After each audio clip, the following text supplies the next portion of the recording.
এই দেশে যারা জন্মগ্রহণ করেছে আর এই দেশে নাগরিক হিসাবে যারা বসবাস করে, তারা সকলেই এদেশের মর্যাদাবান গর্বিত নাগরিক।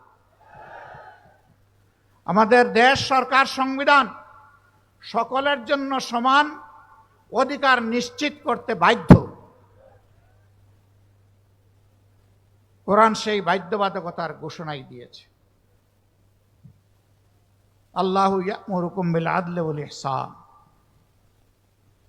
আল্লাহ তোমাদেরকে নির্দেশ দিচ্ছেন তোমরা সমাজে ন্যায় বিচার কায়েম করো এবং মানুষের প্রতি সম্মান প্রদর্শন করো।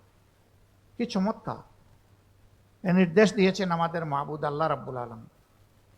আমরা সেই আইনের শাসন, সৎ লোকের শাসন, কোরআনের শাসনের ভিত্তিতেই বাংলাদেশকে বদলে দিতে চাই ইনশাআল্লাহ। এই বদলানোর আন্দোলনের সংগ্রামে, লড়াইয়ে আমরা আপনাদেরকে পাশে চাই। আপনারা কি প্রস্তুত আছেন? এখানে 10-12টা ন্যায্য দাবি আর্টিকুলেটেড করা হয়েছে রংপুরের জনসভার জন্য। এর মধ্যে 1 নম্বর দাবি হচ্ছে, বাংলাদেশের বুকে আমরা চিরতরে ফ্যাসিবাদ নির্মূল করতে চাই, নির্মূল হয়েছে দেখতে চাই। 2 নম্বর দাবি হচ্ছে, উত্তর জনপদের প্রিয় নেতা, কলিজার টুকরা এটিএম আজহারুল ইসলাম দুঃখজনকভাবে